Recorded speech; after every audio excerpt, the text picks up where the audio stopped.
Eu tenho uma política bem rigorosa de controle das armas. Se houver uma arma por perto, eu quero ter o controle dela. Clint Eastwood. Capítulo 4. Mentira! As armas dos criminosos vêm das mãos dos cidadãos de bem. Tem horas em que o cidadão é chamado sutilmente de idiota pelo governo e pela mídia. E tem horas em que o xingamento é bem mais explícito. Esta mentira é um caso deste último tipo, pois as evidências são tão flagrantemente contrárias que alguém que ouse falar uma besteira dessas só o pode fazer se for mau caráter e ao mesmo tempo considerar seu interlocutor um completo imbecil. Infelizmente, esse é o tratamento que temos recebido de nossos governantes e da maioria dos jornais, revistas, redes de televisão e portais de notícias brasileiros. A mentira é sempre a mesma, mas em palavras diferentes. As estatísticas mostram que a maioria dos cidadãos acaba assassinada com suas próprias armas, roubadas pelos agressores. A maioria dos revólveres e pistolas usados pelos bandidos é roubada de cidadãos comuns. A posse e o uso privado de armamentos, além de não diminuir a violência, muitas vezes abastece os bandidos com novas armas roubadas nesses enfrentamentos. Será que há realmente alguma evidência de que a maioria das armas utilizadas pelos criminosos saem das mãos dos cidadãos de bem, que as possuem na forma permitida pela lei? Para responder a essa pergunta, precisaremos dividir a análise no tempo, utilizando como referência a data de início de vigência do Estatuto do Desarmamento, ou Lei 10.826, em vigor desde 23 de dezembro de 2003. Como a lei foi regulamentada pelo Decreto 5.123, de 1º de julho de 2004, vamos considerar 2005 como o primeiro ano completo em que a lei regulamentada permaneceu em vigor e qualquer tempo anterior a 2005 como pré-estatuto. A primeira questão que precisa ser abordada é: no tempo pré-estatuto, é verdade que os criminosos obtinham suas armas principalmente pelo roubo de armas legalizadas de cidadãos de bem? De acordo com uma pesquisa extensa realizada com o apoio de organizações desarmamentistas como a Viva Rio, apenas 25,6% das armas apreendidas com criminosos entre 1951 e 2003 eram armas legalmente registradas que foram roubadas pelos mesmos. Ou seja, de cada 4 armas utilizadas em crimes, apenas uma foi comprada e registrada por um cidadão de bem. Assim, se o governo proibisse todos os cidadãos brasileiros de adquirir armas legalmente, e se num passe de mágica conseguisse fazer desaparecer todas as armas que já estão nas casas desses cidadãos, na melhor das hipóteses reduziria o total de armas nas mãos dos criminosos em 1/4. Se você pensa que isso é bom, porque 1/4 é melhor do que um nada, pense no outro lado. Para diminuir em 1/4 o armamento dos bandidos, seria necessário diminuir em 4/4 ou em 100% o armamento das pessoas ordeiras. Este é um custo alto demais que não paga seu benefício.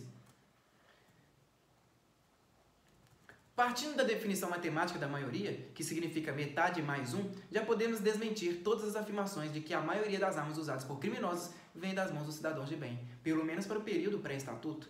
25% não é maioria e nem chega perto de ser metade, é metade da metade. Lembrando que estamos usando os dados de pessoas que têm como único interesse fomentar o desarmamento, para que ninguém possa nos acusar de parcialidade. Outros trabalhos feitos por órgãos estaduais de polícia resultam em números ligeiramente menores, da ordem de 22%, e que apenas corroboram nossa análise. Devemos notar ainda que esses números, mesmo os mais baixos, já são exagerados em virtude de erros de metodologia, como demonstra o pesquisador Fabrício Rebelo em seu artigo Rastreamento de Armas no Brasil, a grande falácia. Abre aspas. O problema é que o dito levantamento é capcioso, verdadeiramente maquiado, abrigando uma conclusão a que jamais se poderia chegar caso nele fossem empregados critérios estatísticos sérios. No período em que as 10.000 armas rastreadas foram apreendidas, o total de apreensões somou aproximadamente 105 mil. Até aí, sob o ponto de vista estatístico, não haveria maiores comprometimentos ao levantamento aqui comentado, eis que a amostra pesquisada corresponderia a quase 10% do total de apreensões. Ocorre que essa amostra estatística não é aleatória, como impõem os levantamentos técnicos dessa natureza, mas ao contrário, é previamente selecionada, visando aumentar e muito a tendência de resultado desejado. Isso porque das cerca de 105 mil armas apreendidas nos 10 anos abrangidos pela pesquisa, somente foi investigada a origem daquelas rastreáveis, ou seja, daquelas cuja origem poderia ser determinada em bancos de dados oficiais.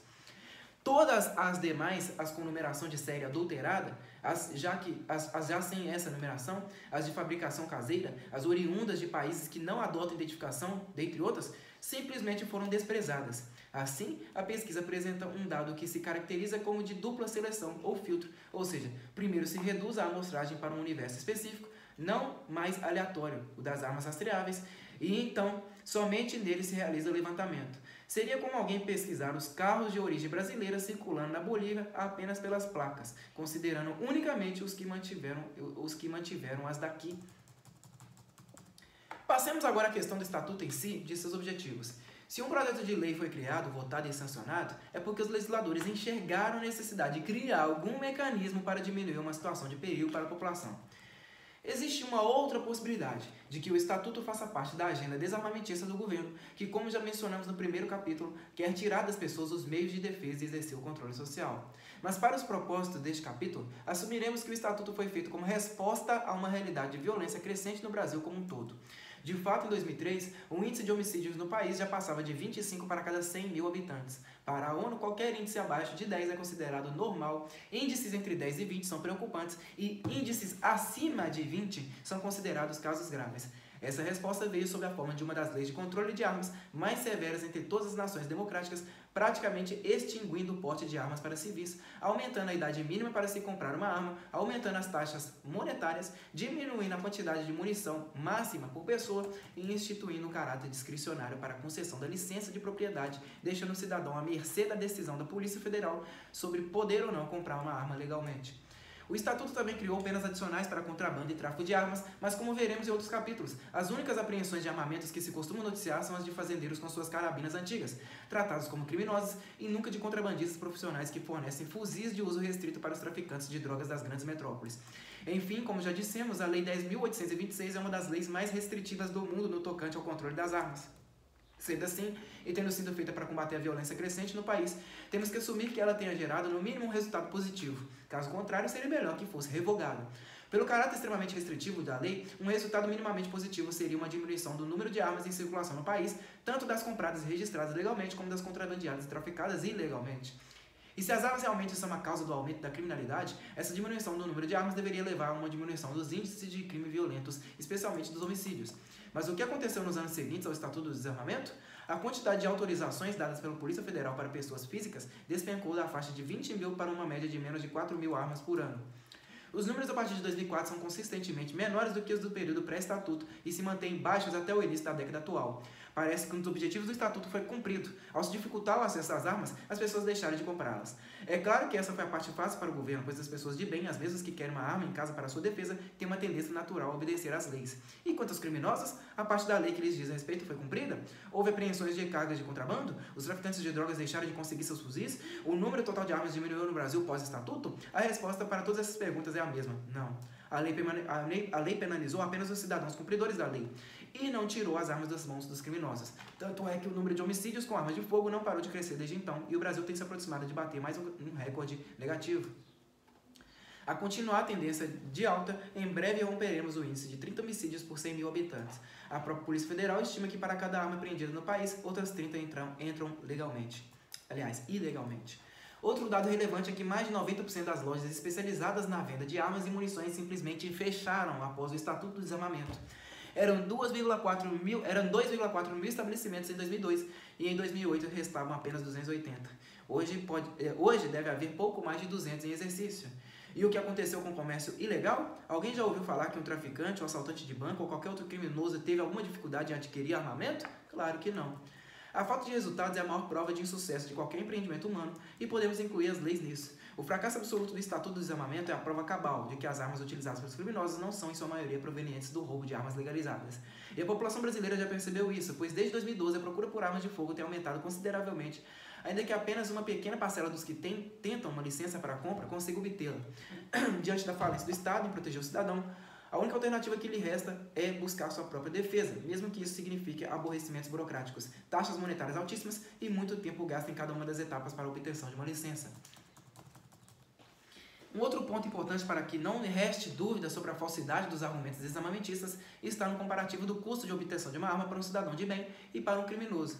Para o cidadão comum qualquer, o gasto para se conseguir apenas a permissão de compra ultrapassa facilmente os R$1.000. São custos impostos pelo Estatuto, que inclui as idas à Polícia Federal, a emissão de certidões em cartórios, as cópias autenticadas de documentos, os exames psicológico e prático e o curso de tiro.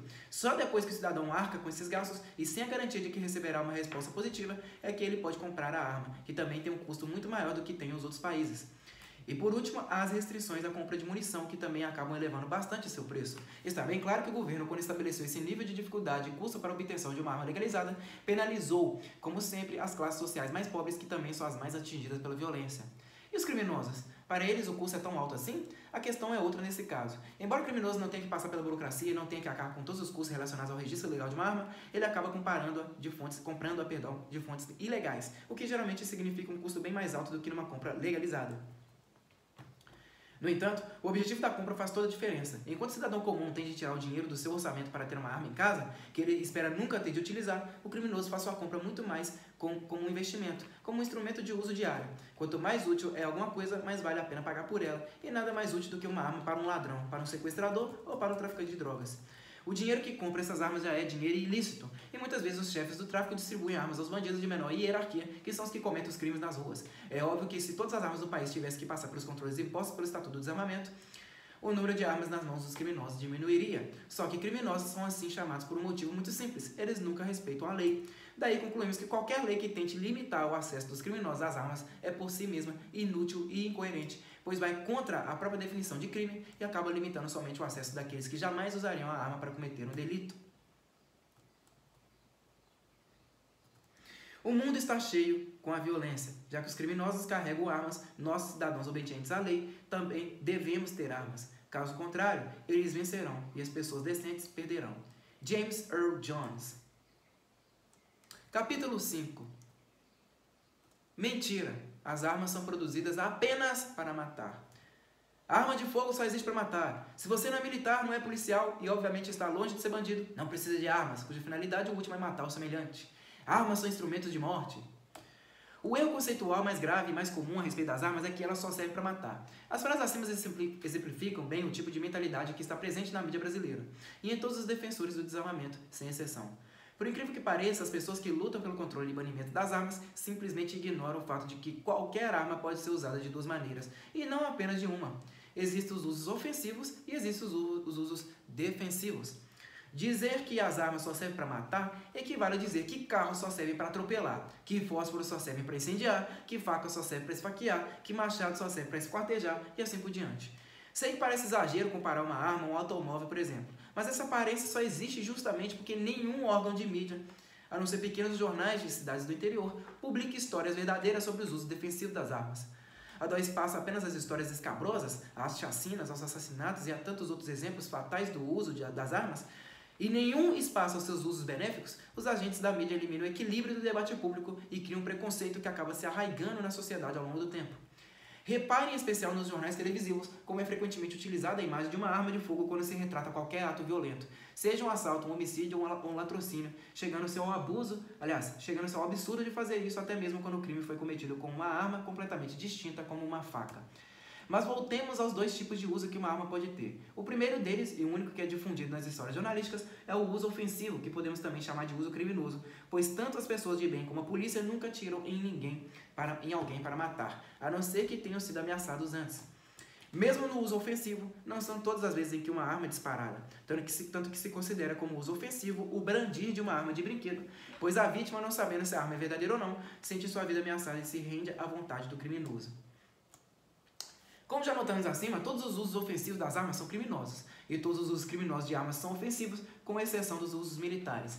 E pelo que vemos nos jornais, revistas, portais de notícias e programas jornalísticos de televisão, esses parecem ser os únicos usos para uma arma. O preconceito contra as armas é tão grande na atualidade brasileira que até mesmo o uso de armas por policiais em trabalho, defendendo suas vidas e a dos cidadãos à sua volta, é taxado como violento, desnecessário e imortal, a ponto de se aprovar leis como a 13.060 de 2014, que proíbe o uso de armas letais por policiais em diversas situações, deixando-os apenas com as balas de borracha, cacetetes e outros meios bem pouco eficazes de se deter um criminoso. O segundo tipo possível de uso para as armas, raramente noticiado, é o uso defensivo, que é justamente a razão de qualquer cidadão querer ter um armamento letal em sua casa. E ao contrário do que poderíamos pensar quando acompanhamos as notícias da mídia, e como já vimos no segundo capítulo deste livro, eles existem. Infelizmente, por causa de uma legislação leniente com o criminoso e que proíbe o cidadão de se defender com arma, as pessoas que o fazem geralmente procuram o mínimo de publicidade possível com medo de serem indiciadas e condenadas pela justiça. Veja este exemplo, onde a vítima, depois de reagir com uma arma de fogo, desaparece sem prestar queixa contra os ladrões. O motociclista, vítima de uma tentativa de roubo, reagiu e atirou contra 2 assaltantes, na noite desta segunda-feira, dia 6, na cidade de Várzea Grande, região metropolitana de Cuiabá. De acordo com a PM, os 2 suspeitos estavam em uma motocicleta e se aproximaram da vítima, também em uma moto. Não foi informado se o motociclista tomou a arma dos suspeitos ou se estava armado, atirando logo em seguida contra os assaltantes. Até amanhã desta terça-feira, dia 7, os policiais militares não tinham informações de quem seria a vítima que reagiu ao assalto. Portal CBN Foz do Iguaçu, 7 de outubro de 2014. Menos sorte teve esse dentista que resolveu chamar a polícia e acabou preso. Um dentista de 49 anos foi preso por porte ilegal de arma após quase ter o sítio assaltado em Ribeirão Corrente, em São Paulo, na noite da segunda-feira, dia 23. Segundo a polícia militar, o homem estava na casa da propriedade quando ouviu um barulho e saiu para checar. Ele avistou então 3 homens encapuzados, tentou correr e foi baleado no braço direito por um dos bandidos. Mesmo ferida, a vítima conseguiu entrar na residência e pegar uma pistola, que não era registrada, e disparar contra os assaltantes, que fugiram a pé por uma plantação. Após a ação, o dentista chamou a polícia militar, mas foi preso por não ter o registro do revólver que usou contra os criminosos. Ele teve que pagar uma fiança de R$700 para ser liberado. Portal G1, 24 de setembro de 2013. Há casos onde pouco se fala sobre a identidade dos cidadãos de bem que usaram suas armas defensivamente, mas que deixam claro como uma arma nas mãos certas pode fazer toda a diferença. O cliente de uma padaria localizada no bairro Monte Santo, em Campina Grande, no Agreste Paraibano, reagiu a um assalto por volta das 7 horas da noite dessa sexta-feira, dia 9, e matou o criminoso com um tiro. De acordo com a soldada Renali Souza, o assaltante entrou no estabelecimento comercial armado com um revólver e anunciou o assalto. O que ele não esperava é que um dos clientes da padaria também estivesse armado e reagisse. Quando o homem percebeu a ação criminosa, ele sacou uma pistola e disparou um tiro contra o jovem, que morreu no local do crime antes da chegada do atendimento médico. Blog Márcio Rangel, agosto de 2013. Dessa vez deu tudo errado para um ladrão que foi baleado e morto no instante que assaltava uma farmácia na Avenida Frei Benjamin, bairro Pantagônia, em Vitória da Conquista. Por volta das 17h30 deste domingo, dia 10, 2 homens chegaram ao estabelecimento numa motocicleta. O carona desembarcou e, enquanto ele entrava no estabelecimento, sacou a arma e anunciou o assalto. Testemunhas disseram que ele gritava e usava a arma e palavrões para ameaçar. De repente, 2 tiros foram ouvidos e houve uma grande correria. De acordo com os funcionários da farmácia, havia vários clientes e um deles sacou uma arma e surpreendeu o ladrão, que foi baleado com 2 tiros. O SAMU 192 foi chamado, mas o assaltante já estava sem sinais vitais. Blitz Conquista, 10 de agosto de 2014. E não falta exemplos de cidadãos que reagem e conseguem, mesmo sem uma arma de fogo, evitar ou parar um crime. 2 bandidos foram perseguidos por um comerciante após realizar assalto à mão armada na noite desta terça-feira, dia 13, no município de Nazaré, distante 30 km ao sul de Teresina. A dupla utilizou um revólver calibre 32 e uma motocicleta durante o assalto. Após a ação, um dos comerciantes perseguiu os bandidos com um carro pela PI 130. Na altura do povoado Bom Jardim, o comerciante conseguiu derrubar a moto e interrompeu a fuga, falou o capitão. Segundo ele, com a queda, um dos bandidos ficou bastante ferido e não conseguiu sair do local, sendo preso com a chegada da polícia. Portal G1, 3 de dezembro de 2014. O taxista Carlos Roberto, 64 anos, de Campo Mourão, passou por momentos de terror nas mãos de 2 assaltantes no início da noite dessa quarta-feira, dia 26. Os 2 elementos solicitaram uma corrida sem destino definido e no interior do veículo anunciaram o assalto ainda em Campo Mourão. Um dos assaltantes assumiu a direção do veículo e o outro foi no banco do passageiro apontando uma arma para o taxista. Os ladrões percorreram mais de 150 quilômetros, sentido ao Paraguai, e na PR-323, km 333, trecho entre Perobal e Cafezal do Sul, o taxista reagiu e entrou em uma luta corporal, olha só, com o assaltante que lhe apontava a arma. Na luta, alguns disparos foram efetuados no interior do veículo, sendo que um deles acertou o assaltante que dirigiu o veículo no tórax. Dia a Dia Notícias, 28 de novembro de 2014. Um açougueiro reagiu a um assalto e atirou contra 2 suspeitos na manhã desta terça-feira, dia 5, em Cuiabá. A vítima entrou em luta corporal com um dos assaltantes e tomou sua arma. Ele, o assaltante, foi baleado na cabeça, perna e barriga. Portal Media News, 5 de setembro de 2014. Todas as vítimas desses casos eram cidadãos sem antecedentes criminais e que se qualificariam para uma licença de porte de armas sob as condições das leis vigentes em países que possuem leis de direito ao porte de armas curtas. Se tivesse uma arma consigo, certamente não teriam corrido grande risco de se engajar numa luta corporal com um criminoso armado. mesmo porque o simples brandir de uma arma muitas vezes faz com que o criminoso desista de cometer o crime. Uma pesquisa realizada pelo Instituto Nacional de Justiça dos Estados Unidos com criminosos condenados de todo o país constatou que 74% deles têm medo de serem baleados por uma vítima e desistem do ataque quando percebem que estão lidando com alguém armado. A mesma pesquisa mostra que os criminosos têm mais medo dos cidadãos armados do que da polícia, pois, de acordo com eles, a polícia lê seus direitos e os prende. Já um cidadão armado tem o direito legal de atirar em defesa própria e matá-los. Quantos casos de homicídios e latrocínios não poderiam ter sido evitados se a vítima tivesse acesso rápido a uma arma? Jamais teríamos esse número disponível, pois seria um exercício de mediunidade e não uma averiguação científica. Mas as evidências, as pesquisas e os casos documentados mostram, sem sombra de dúvida, que a presença de uma arma nas mãos da vítima aumenta consideravelmente sua chance de sobrevivência, mesmo quando ela tem que se engajar num confronto direto. Estudos mostram que uma vítima armada que reage tem o dobro de chances de sobreviver do que uma que adota a postura de submissão irrestrita ao criminoso. A presença de armas nas mãos de civis obedientes à lei é também uma grande vantagem na prevenção de tragédias decorrentes de crimes de múltiplas vítimas. O raciocínio aqui é matemático. Mesmo numa sociedade bastante armada como a americana, menos de 5% das pessoas possuem licença para porte oculto e costumam andar armadas. Esse índice varia de estado para estado, no caso dos Estados Unidos, mas podemos considerar uma média de 4% para nossa explicação.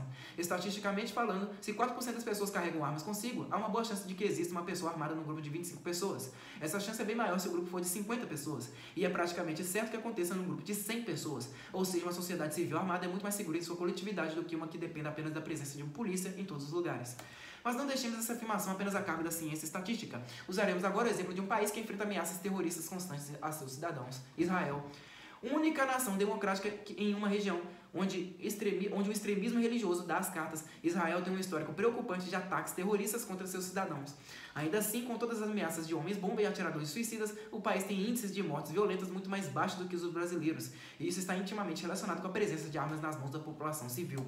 A confiança do governo israelense na capacidade de se defender da população é tamanha que, na sequência de um atentado recente, em novembro de 2014, contra uma sinagoga, onde morreram 4 israelenses, além de 9 que ficaram feridos, o ministro da Segurança Pública, Itzhak Aharonovich, declarou através da rádio pública: nas próximas horas aliviarei as restrições sobre o porte de armas. A presença de um cidadão armado no grupo de pessoas estende os benefícios de se ter uma arma até mesmo àqueles que são contra esse direito. Só podemos imaginar quantas vidas são salvas quando o criminoso que está atirando em público, alvejando inocentes, é detido ou morto por alguém que estava no lugar certo, na hora certa, com uma arma de fogo.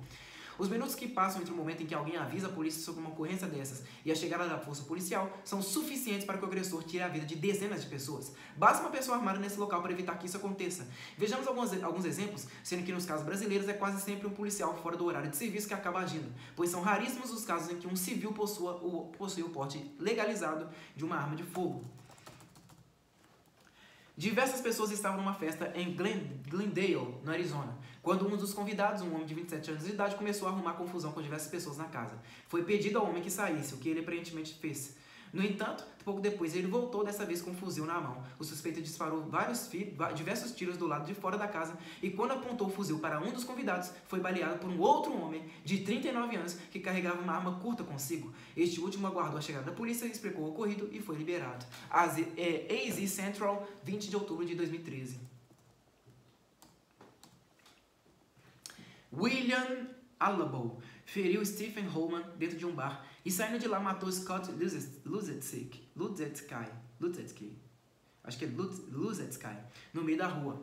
O veterano da Força Aérea, que utilizou uma pistola semiautomática nos ataques, não contava com a presença no local de Mark Titor, um cidadão com licença para porte oculto de armas. Mark apontou para Alabo e ordenou que ele jogasse sua arma para longe. Em vez de obedecer, Alabo apontou de volta para Mark, que o baleou e evitou que o agressor vitimasse outras pessoas presentes no local. Citizens Voice, 16 de setembro de 2012. Um assaltante morreu após ser baleado por um policial durante uma tentativa de roubo a um bar na Vila Isolina Mazei, zona norte de São Paulo, na noite dessa quinta-feira, dia 24. De acordo com informação da Polícia Militar, 2 homens invadiram o estabelecimento e anunciaram o assalto. Enquanto recolhiam os pertences das vítimas, um policial que estava de folga no local reagiu e atirou contra um dos suspeitos, que morreu na hora. Portal G1, 25 de julho de 2014. É possível ver em cada um desses casos e em muitos outros que podem ser encontrados nos portais de notícias de todo mundo que a presença de um cidadão de bem armado é muitas vezes o único obstáculo para a ação de um criminoso. Numa pesquisa realizada em janeiro de 2014 sobre eventos de tiroteios múltiplos, onde pelo menos 2 vítimas são feridas ou mortas, o FBI, Federal Bureau of Investigation, constatou que numa amostra de 104 incidentes, 49% foram parados por civis armados antes da chegada da polícia, ou seja, 51 casos, e desses 51 casos, em 29 os criminosos cometeram suicídio. Nos outros 22 os criminosos foram parados pelo uso da força. Estima-se que 1/3 dessas situações poderiam ter evoluído para um tiroteio em massa, caso não tivessem sido evitadas pelos civis armados presentes no local. Um levantamento feito no Brasil com base nos registros de reações armadas noticiadas na imprensa mostrou que em 215 ataques criminosos onde a vítima reagiu com uma arma de fogo, apenas 15 vítimas terminaram mortas e 25 feridas, enquanto que 191 criminosos acabaram presos e 177 morreram. Por outro lado, não há registros significativos de casos onde cidadãos com porte legalizado de armas as tenham usado para cometer crimes. Como é de se esperar, essas pessoas compram suas armas e aprendem a usá-las para defender a si mesmas e suas famílias, e não para atacar inocentes e cometer crimes. Por último, vale ressaltar o caráter nivelador das armas. Elas permitem que o mais fraco se defenda do mais forte, de uma maneira que seria naturalmente impossível. A mulher que é atacada pelo homem, o homem sozinho que é atacado por 2 ou mais, o idoso que é atacado pelo mais jovem, todos são beneficiários do uso defensivo das armas. Quanto mais relativamente frágil for o portador da arma, mais vantajoso será o uso.